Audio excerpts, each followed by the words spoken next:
Natural hair colour కోసం చూస్తున్నారా? అయితే Anoos henna and black expert వాడండి. నమస్తే రమ్మ గారు. నమస్తే జయ. ఏదైనా ఒక మంచి నావెల్ చెప్పుకుందామండి. మాలతీ చందూర్ గారి కథలు కొన్ని చెప్పాం కదా, మనసులోని మనసు అవును. అవి చెప్పుకున్నాం మనం.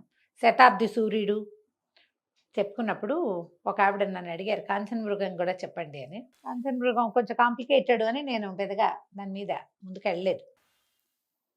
అందులో కథ కంటే వేరే వేరే విషయాలు చాలా ఉంటాయి కాంచన మృగంలో. మాలతీ చందూర్ గారు ఒక ఏమన్నారంటే ఎన్సైక్లోపీడియా లాంటి వారు. ఇంగ్లీష్ కథల్ని చాలా వాటిని తెనిగించడం అంటే అది అనువాదం చేశారు. పాత కెరటాలు రూట్స్ అని.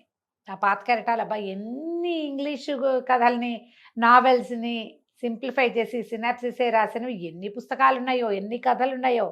Gone with the wind, Rebecca అలాంటివన్నీ చదివాను నేను. భలే బాగుంటాయి. అయితే ఈ కాంచన మృగము మనుషుల మనస్తత్వాల మీద రాయబడిన ఒక కథ అన్నమాట. ఈ కథను ఎట్లా ప్రారంభిస్తారంటే, నేను ఇది బ్రీఫ్గానే చెప్తున్నా.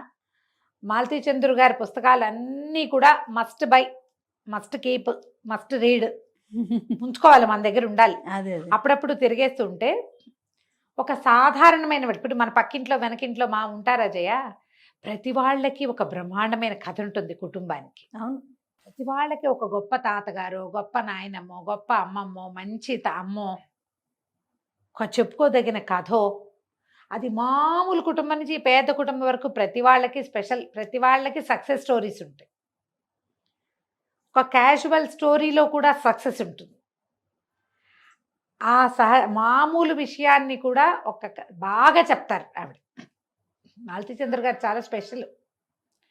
నాకు చాలా ఫేవరెట్, నాకు బాగా ఇష్టం కాబట్టి చదివినవే మళ్ళీ మళ్ళీ చదువుతా. నేను అనుకుంటా కొంచెం నా ఐడియాలజీ డెవలప్ అవ్వడానికి మాలతీ చందూర్ చాలా ఉపయోగపడ్డారనిపిస్తుంది నాకు. బాగుంటుంది ఐడియాలజీ. అయితే ఈ కాంచన మృగం కథ ఎట్లా ప్రారంభం అవుతుందంటే, ఒక ఆవిడ సుందరమ్మ గారని కొంచెం పెద్ద ఆవిడ, 60 దగ్గర పెడితే 60 ఏళ్ళ వయసు ఉన్న ఆవిడ హాస్పిటలైజ్ అవుతారు సమ్ హార్ట్ ఇష్యూ తోటి. అయితే ఒక రావు గారు, ఆయన ఆవిడ భర్త, 2 కొడుకులు, కోడళ్ళు, మనవలు, ఒక కూతురు, అల్లుడు, మనవలు. అయితే ఈవిడ హాస్పిటలైజ్ అయినప్పుడు ఆ హాస్పిటల్లో ఎలిజబెత్ అని ఒక నర్సు ఉంటుంది. ఆ అమ్మాయి ఈవిని బాగా చక్కగా చూసుకుంటుంది. సహజంగానే నర్సులు అంటే మరి ఇవాళ రేపు మనకు తెలియదు, కానీ ఇది వరకు హాస్పిటల్లో వాళ్ళు చాలా శ్రద్ధగా చూడడం, ఒక రకమైన సేవక వృత్తి. అమ్మాయి చాలా శ్రద్ధగా చూసుకుంటుంది. ఇలాంటి అమ్మ ఉంటే బాగుండు మనకి, అలా అనిపిస్తుంది అనమాట ఆవిడని చూస్తే. ఆవిడ అంత చక్కటిది, చక్కగా ఒంటి నిండా నగలు, పచ్చగా అందమైన మనిషి, సాత్వికురాలు, కుటుంబంతో కూడా చాలా మంచి సంబంధ బాంధవ్యాలు, తెలివి కలిగిన, మంచితనం కలిగిన ఒక వృద్ధురాలు. ఈ ఎలిజబెత్ బాగా ఈవిడ్ని సేవించుకుంటుంది. నేను ఇంటికి వెళ్ళాక కూడా నువ్వు మా ఇంటికి రా అని అడిగింది ఆవిడ.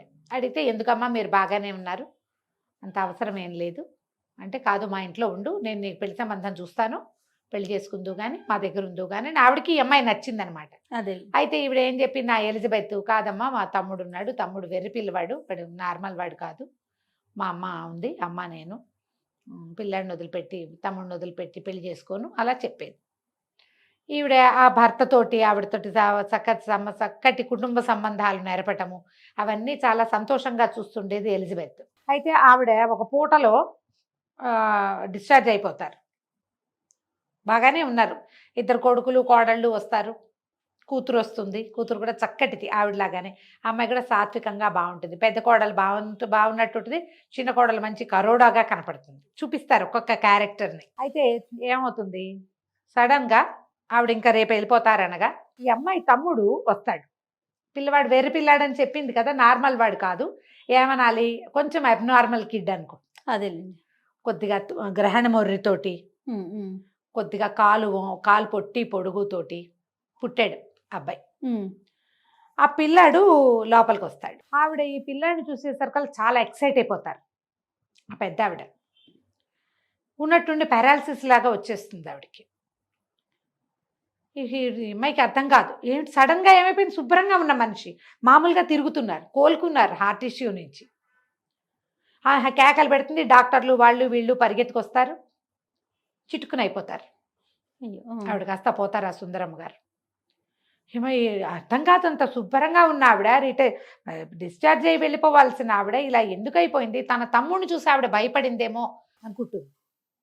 ఇంతలో ఈ హడావిడంతా ఆవిడ చనిపోవటము, వాళ్ళు వీళ్ళు డాక్టర్లు పరిగెత్తుకు రావడం, ఫ్యామిలీ అంతా ఏడుపులు గందరగోళాల్లో ఆ పిల్లాడు మెల్లిగా వాళ్ళ అక్కని పిలిచి, అక్క అక్క అమ్మగారే నా మెళ్ళో ఇది వేసారు అక్క అని మెళ్ళో ఎంచి ఒక గొలుసు తీసి చూపిస్తాడు.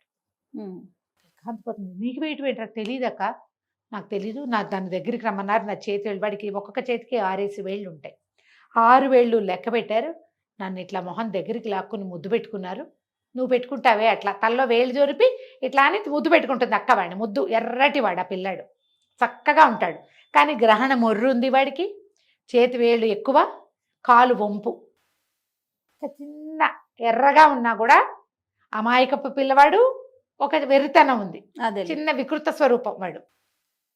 నిన్ను ముద్దు పెట్టుకోవడం తెలియదక్క, ఆవిడ ముద్దు పెట్టుకున్నారు, మెళ్ళో ఇంచి నువ్వే తీసేవంటే కాదు, మెళ్ళో ఇంచి తీశారు, నా మీద వేశారు, ఇట్లా వేసుకోమన్నారు, నేనే వేసుకున్నాను. ఈ లోపలేమో ఆవిడ కనుగుడ్లు వెనక్కి తిరిగిపోయి స్పృహ కోల్పోయి చనిపోయారు. చాలా అర్థం కాదు, తెలిసిపోతుంది. ఇన్ని రోజుల నుంచి ఆవిడ మెడ నిండా వస్తువులు, మొదటే చెప్తారు మెడ నిండా వస్తువులు ఉన్నాయి, చేతులు గాజులు ఉన్నాయి, ఆవిడ చక్కగా ఉంది అని. మెళ్ళో 10 తులాల వస్తువు పోతే తెలీదు, ఏం చేయాలో తెలీదు. సరే ఏం చేస్తుంది, హాస్పిటల్ చీఫ్ డాక్టర్ ఉంటారు కదా, ఇది గవర్నమెంట్ హాస్పిటల్ ఏమో అనుకుంటున్నాను నేను, నాకు అలా అనిపిస్తుంది. సరే ఆయన దగ్గరికి వెళ్ళి చెప్తుంది, ఇట్లా జరిగింది. ఆయన నిర్ఘాంతపోతాడు. ఇప్పుడు ఈ గొలుసు మా దగ్గర ఉంది అని ఎలా చెప్పాలి, బాడీ వెళ్ళిపోయాక ఏం వస్తుందో అర్థం కాదు, ఏం చెప్పాలో తెలీదు. హాస్పిటలే కూడా అయ్యి ఉంటుంది బహుశా. ఇక అతనికి ఏమనాలో తెలియదు, ఈ అమ్మాయిని గట్టిగా పదునుగా ప్రశ్నిస్తే ఏమైనా సరే అమ్మాయి, మా తమ్ముడు అలాంటి పని చేయడు, వాడు అమాయక పిల్లవాడు, వాడిని మీరు చూశారు కదా, వాడు అబద్ధం చెప్పడు, అసలు మాటలే తక్కువ, వాడు అబద్ధం ఎందుకు చెప్తాడు, వాడికి బంగారం మీద ఆసక్తి ఉంది, వేళకి తిండి తప్పిస్తే వాడికి ఏం వద్దు, వాడు అమాయకపు జంతువు, వాడు నాకెందుకు, నాకు అక్కర్లేదు, అలా అయితే నేను మీకు తెచ్చిచ్చేదాన్నా, వీళ్ళ దగ్గర పర్సులు అవి ఉండకూడదు, నీ దగ్గర ఎలా ఉన్నాయంటే, సార్ మీరు అర్థం చేసుకోరు, మేము చిన్న పర్సులో డబ్బులు పెట్టుకుని మేము బ్లౌజ్ లోపల పెట్టుకుంటాము, ఇది అందులోనే పెట్టుకుని బయటకు వచ్చాను, నేను ఇంకేం చేయాలో తెలియక, ఇప్పుడు వాళ్ళకి తెలిసిపోతుంది. ఈయన అక్కడికి వెళ్ళేసరికల్లా ఆ కోడలు పట్టుకుంటుంది, మా అత్తగారి మెళ్ళలోంచి వస్తువు పోయింది, ఈవిడ మా అత్తగారు మావగారు ఎంతో ముద్దుగా చూశారు ఆ నర్సుని, దొంగ మొహంది అని చెప్పేసి ఆవిడ లోపలున్న వికృతత్వం అంతా బయటపడుతుంది. ఈయనకి ఏం చేయాలో తెలియదు. ఈయనకి ఒక ఫ్రెండ్ ఉంటాడు, సాయి ప్రసాద్ అని, ఆయన ఎల్ఎల్బి చేసాడు, బిఎల్ చదివిన వాడు. ఆయన ఒక షెర్లాక్ హోమ్స్ లాగా ఫీల్ అవుతాడు తను. అతను వస్తాడు, వచ్చేసరికల్లా ఇతనికి జరిగింది చెప్తాడు.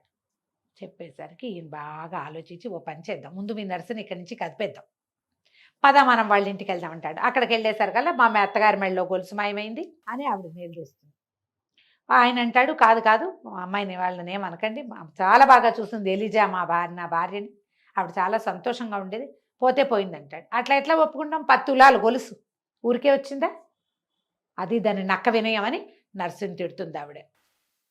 ఇప్పుడు వీళ్ళు బాగా ఆలోచిస్తే సాయి ప్రసాద్ కనిపిస్తుంది, ఒకవేళ ఆ పిల్లాడు ఆవిడకి పుట్టిన కొడుక, లేకపోతే ఆవిడ భర్తకి పుట్టినవాడా, పిల్లాడిని మాయం చేసింది ఆవిడ, వాడికి ఒక 20 ఏళ్ళు ఉన్నాయి, లెక్క పెడితే ఈవిడ కూతురికి 34-35 ఏళ్ళలోనే ఉన్నాయి, కాబట్టి ఈవిడికే పుట్టుంటాడు, ఆవిడ వదిలించుకుంది పిల్లాడిని, ఏదో చేసింది.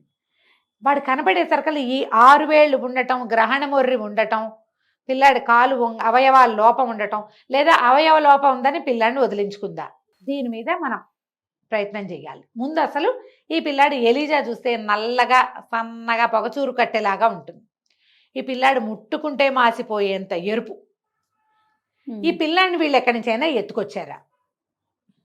నేను ఎంత బ్రీఫ్గా చెప్తున్నాను జయ, ఈ పేజీలన్నీ పాఠకుడు చదివి తీరాలి.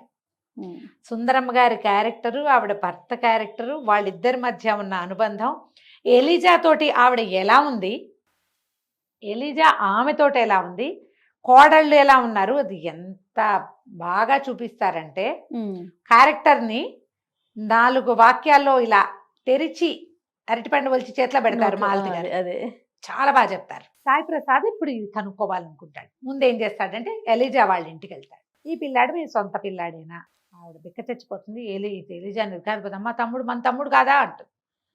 అంటే ఆవిడ నేను కొనుక్కున్నాను పిల్లాడిని అని చెప్తాను. ఓహో, కొనుక్కున్నట్టు కాగితం ఉంది నా దగ్గర, ఆ కాగితం ఏమిటి, ఎక్కడి నుంచి, అదేదో ఊళ్ళో మిషన్ ఆసుపత్రిలో నాతో పాటు పనిచేసే ఇంకొక ఆయ, వాళ్ళు ఒక పిల్ల తల్లి, ఆ పుట్టిన పిల్లవాడిని వాళ్ళు ఇచ్చేశారు. నేను ఆయాకి 200 ఇచ్చి ఎప్పటికీ ఈ పిల్లాడిని మళ్ళీ అడగమని కాగితం ఆయాతోటి రాయించుకుని 200 చేతిలో పెట్టి 200 ముట్టినట్టు రసీదు కూడా తీసుకుని అవి కాగితాల్లో దాచిపెట్టుకుంటుంది. పిల్లాడు అప్పుడు మూతి మీద చుక్కలాగా ఉంది, పుట్టుమచ్చ అనుకున్నాను. ఈ కాలుకి నా 6 వేళ్ళు, కాలు పొట్టు పొడుగు ఆ రోజు ఉంది. కానీ మగపిల్లవాడు, నాకు ఎలిజా ఒక్కతే, భర్త లేడు, మగపిల్లాడు మాకు ఆసరా అవుతాడని నేను ఆ పిల్లాడిని తెచ్చుకున్నా. వాడు అందం పట్టలేక, వాడు తెలుపు ఎర్రటి పిల్లవాడు అని రాస్తారు. ఈ పిల్లాడు క్రమంగా వాళ్ళలో వెరితనం బయటపడింది, మొర్రిగా తెలిసింది, గ్రహణ మొర్రి ఉంది వాడికి. కాలేమో కొంచెం వాదం, ఒక కాలు పొట్టి ఒక కాలు పొడుగు. ఇక మాకు తోడు మా పిల్లాడు మావాడు, మేము వీడిని ఎవరికి ఇవ్వం, పిల్లాడిని వదలలేను నేనని చెప్తుంది. ఆ పిల్లాడు అమాయకంగా ఉన్న ఎర్రటి పిల్లవాడు. దీనికి అర్థం కాదు, తల్లి పిల్ల ఎలా ఉన్నారు హాస్పిటల్లో, ఈవిడ కాదా, సుందరమ్మ గారు కాదా, ఎవరినైనా తన భర్త వల్ల సంతానం కలగబోతున్న వాళ్ళని ఎవరినైనా అక్కడికి ఆవిడ తీసుకెళ్ళిందా, ఎవరికీ తెలియకుండా ఎలా మేనేజ్ చేసింది. ఈయన ఇది చాలా ఇంట్రెస్టింగ్గా ఉంది, పర్వాలేదు ఎంత ఖర్చైనా నేను ఈ ప్రయత్నం చేస్తానని ముందు అక్కడికి వెళ్తాడు. ఆ మిషన్ ఆసుపత్రిలో ఇంతకుముందు 20 ఏళ్ల క్రితం పనిచేసిన ఒక ఆయాని పట్టుకుంటాడు. ఆ ఆయా వ్యవహారం అయింది. అప్పుడు క్రమంగా ఎట్లా తెలుస్తుంది, సుందరమ్మ గారి కూతురు, ఆ పిల్లకు ఒక 14-15 సంవత్సరాలే ఉన్నాయి. పిల్ల స్పృహలో ఉండేది కాదు, ఎర్రగా బక్కగా బలహీనంగా ఉండేది.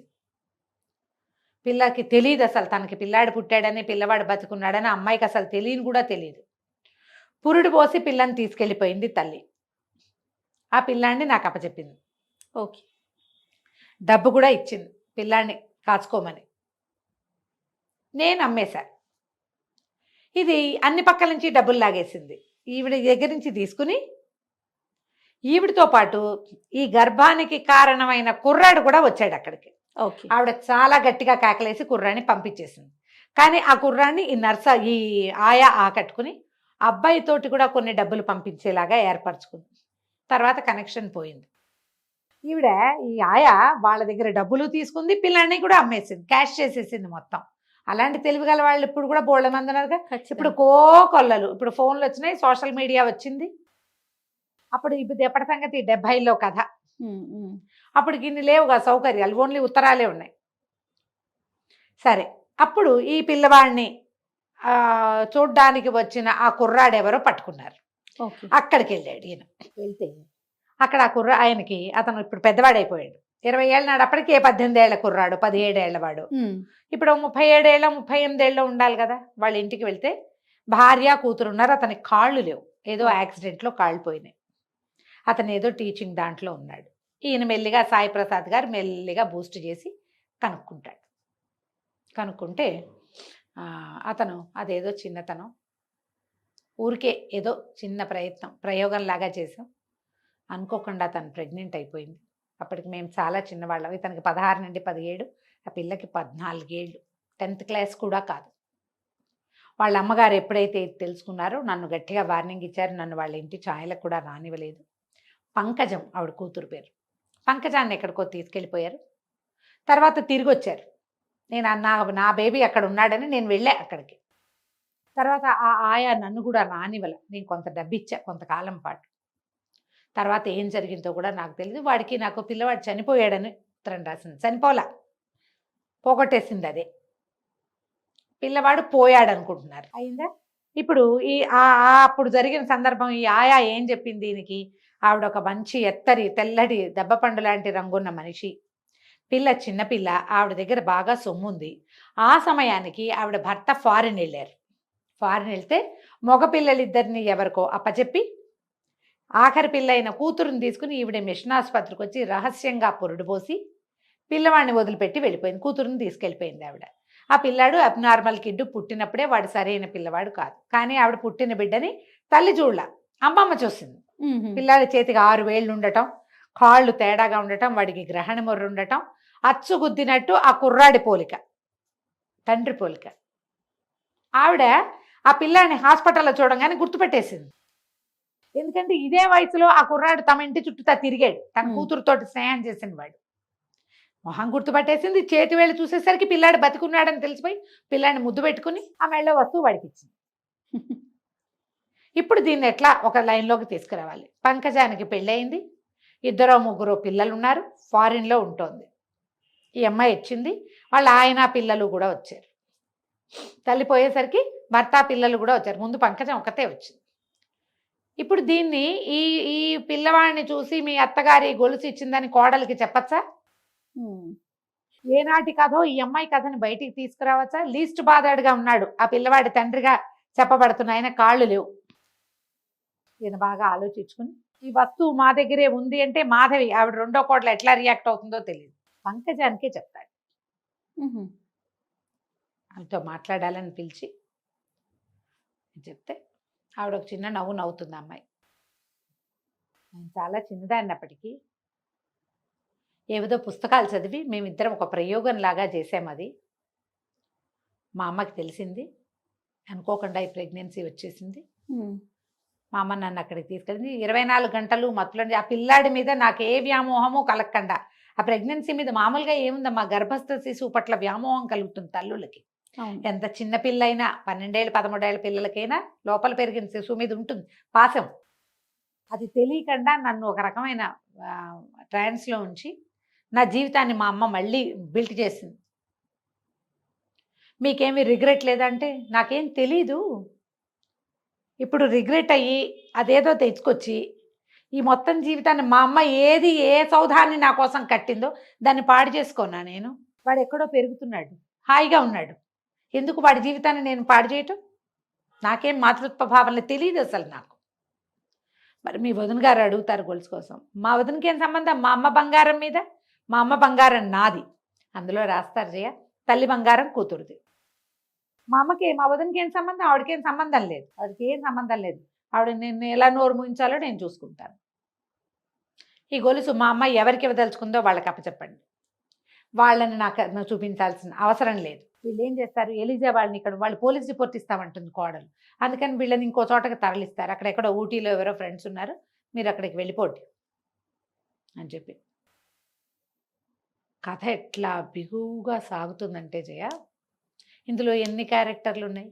రావు గారు భార్య, చనిపోయిన పెద్దావిడ. ఆ రోజుల్లో ఈ పిల్ల ఎప్పుడైతే తన కూతురు కన్సీవ్ అయిందో, ఆ చిన్న 14 ఏళ్ల పిల్ల, ఆ సమయానికి ఆవిడ అదృష్టం బాగుండి భర్త ఫారిన్ వెళ్తారు. అప్పుడు అమెరికా నుంచి ఇన్ని ఫోన్లు, వీడియో కాల్స్ అవి ఏమనే, ఒట్టి ఉత్తరాలే, టెలిగ్రాములు ఉత్తరాలే ఉండేవి. ఏరోగ్రామ్ అనేవాళ్ళు, ఫారిన్ నుంచి వచ్చే ఉత్తరాన్ని ఇన్లైన్ కవర్ లాగానే ఏరోగ్రామ్ రాయటం అని ఉండేది, వారం పట్టేది. ఆ సమయంలో ఈవిడ కూతురుని తీసుకుని ఆ ఊరు వెళ్ళిపోయి, ఈ తెలియక చేసిన ఒక పని వల్ల వాళ్ళ జీవితాంతం రిపెంట్ అవ్వాలి కదమ్మా. మనము ఈ కథని 2వ పక్క నుంచి చూసామనుకో, తల్లి పిల్లవాడు మాతృపాశము, ఆ కోణంలో నుంచి చూసామనుకో వీళ్ళు చేసింది తప్పనిపిస్తుంది. కరెక్ట్ రమ్మ గారు. కానీ ఈవిడ ఈ 14 ఏళ్ల పిల్ల తెలిసి తెలియనితనం వల్ల, ఆ కుర్రాడు 16 ఏళ్ళు, ఈ పిల్లకి 14 ఏళ్ళు, వీళ్ళ వల్ల జరిగినటువంటి ఈ దీనికి రెండు జీవితాలు 2 కుటుంబాలు రచ్చకెక్కి బాధపడి వీళ్ళ జీవితాలు అధ్వాన్నం అయిపోయి, కాకుండా పిల్లవాడిని సేఫ్ హ్యాండ్లో పెట్టాను అనుకుంది ఆవిడ. కానీ వాడు అటు తిరిగి ఇటు తిరిగి ఏదో ఒక సేఫ్ హ్యాండ్లోకి చేరాడు, అంతే, ఏదో ఒక చోటకి చేరాడు. వాడి జీవితం అక్కడ కూడా బాగానే ఉంది. ఇది మనకు అప్పుడప్పుడు ఇదేదో పొరపాటు జరిగింది అలా అనిపిస్తూ ఉంటుంది. కానీ ఒక తల్లి దృష్టిలో ఇది చాలా కరెక్ట్గా చేసింది, చాలా కరెక్ట్ అయిన పని కదా. ఇటీవల ఒక సంగతి ఎవరి దగ్గర విన్నాను జయ, ఏదో పెళ్లి చేశారు, ఆ భర్త చావగొట్టి చెవులు మూసి కాల్చుకు తినేసాడు ఆ పిల్లని, పంపించేశాడు పుట్టింటికి, నువ్వు నాకు అక్కర్లేదు అని. అప్పటికి ఆ పిల్ల కడుపుతో. నిజానికి తెలివిగల తల్లి, పిల్లల జీవితం మీద ఆసక్తి, సరైన ఐడియా ఉన్న తల్లి అయితే ఏం చేయొచ్చు జయ, నువ్వు చెప్పు. ఇలాంటప్పుడు ఒక మామూలుగా ఆలోచించు, ఈ కాలంలో ఒక తల్లి అయితే కనుక ఏం చేస్తుంది? కడుపుతో వచ్చేసింది, దాన్ని మనం ఏం చేయలేకపోతాం, టెర్మినేట్ చేయటం అనేది కరెక్ట్ కాదేమో అని అనిపిస్తోంది నీకు. టెర్మినేట్ చెయ్యరు అనుకో, చెయ్యరు, ఆ పిల్లాడిని గంటుంది, పిల్లనో గంటుంది, పిల్లాడు పెద్దవాడు అవుతాడు. ఈ పిల్లకి ఇంకో జీవితం కుదురుతుందా? ఇంకా వీళ్ళు చూసుకోగలిగితే ఈ పిల్లకి ఇంకొక జీవితం ఇవ్వచ్చు, కానీ చూడగలరు చూడలేరు. టెర్మినేట్ చేయకుండా ఉంచి ఆ పిల్లాన్ని పెంచాల్సి వచ్చి దానికి ఇంకో పెళ్లి లేదు, వాడెవడో దౌర్భాగ్యుడు పరమ రాక్షసుడైన వాడి తాలూకు సంతానాన్ని మొయ్యాల్సి వచ్చింది, పెంచాల్సి వచ్చింది. ఇప్పుడు తన పిల్లల దృష్టితో ఆలోచించాలా, ఈ లోపల ఉన్న దాని గురించి ఆలోచించాలా? ఎవరైనా ఏం చేస్తారు ఇప్పుడు? చట్టం, న్యాయం ఇలాంటివి మాట్లాడుకుంటే ఇలాంటి పనులు చేయకూడదు రమ్మగారు. అవునా కదా? చట్టం దృష్టిలో నేరం. ఇప్పుడు కాదుగా, ఇప్పుడు కాదు, ధర్మం కూడా కాదు, భ్రూణహత్య మహాపాపం, ఇది చేయకూడదు. పోనీ కన్న సంతానాన్ని వాడు తీసుకుంటాడా అంటే వాడు తీసుకోడు. పోనీ అక్కడ తీసుకుంటే మాత్రం వాడు రాక్షసుడు పెళ్ళాన్ని చావగొట్టి చెవులు మూసేవాడు. అందుకనే సంతానాన్ని ఎవరికో కూడా ఇచ్చేసి ఉండలేరు. ఇలాంటి విపత్కర స్థితిలో ఒక తల్లి తెలివిగల ఆవిడ ఏం చేశారు రమ్మగారు? ఈవిడ ఇదే చేశారు, ఆ సంగతి అడక్కు. అలాంటి పరిస్థితులు వచ్చినప్పుడు ఎప్పుడు కూడా మనం ఇతరులని ఎగ్జాంపుల్గా తీసుకోకూడదు. నీకేది ఇంపార్టెంట్ చూసుకోవాలి. ఒకటి ధర్మం అనేది ఒక పెద్ద పాయింట్ అయితే, జీవితం అనేది ఇంకా పెద్దది. జీవితమే పెద్దది ధర్మం కంటే. ఎప్పుడు కూడా తన్ను మాలిన ధర్మం మొదలు చెడ్డ బేరం చేస్తారట్లా. తెలివిగల వాళ్ళు చేసే విధానం ఒకటి, ధర్మం పక్కన నిలబడాలని. ధర్మం ఎప్పుడు నీ పక్కన నుంచోదు, నువ్వు దాన్ని ఎంతసేపు ముందుకు తీసుకెళ్లాల్సిందే, అనుభవించాలి దాన్ని. కష్టమో నిష్ఠూరమో ఏదైనా కానీ ఎవరి విజ్ఞతను బట్టి వాళ్ళు చేస్తారు జయ. మనం వాళ్ళ పక్షాన మాట్లాడలేము, వీళ్ళ పక్షాన మాట్లాడలేము, పరిస్థితులను బట్టి. ఈ సుందరమ్మ గారి పరిస్థితి ఇది. ఆవిడ ఆ పని చేస్తారు. ఎప్పుడైతే ఈ పిల్లాన్ని చూశారో ఆవిడ గుర్తుపట్టి ఆ బంగారు వస్తువు ఇస్తారు. కథ ఎంత పట్టుగా బిగువుగా, మనం ఏ పక్షం వహించాలో తెలియని ఒక దాంట్లో మనని చివరి దాకా తీసుకెళ్తుంది. కాంచన మృగం చాలా బాగుంది రమ్మగారు. చదవండి మీకు దొరికితే కనుక. డెఫినెట్గా నేను చెప్పిన దానికంటే 100 రెట్లు బాగుంటుంది. డెఫినెట్గా అండి.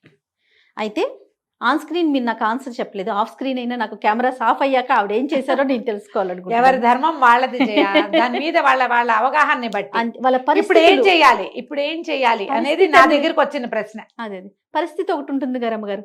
సో సారీ అండి ప్రేక్షకులకి నేను చెప్పలేకపోయినా రమ్మగారిని అడిగి నేనైతే తెలుసుకుంటాను.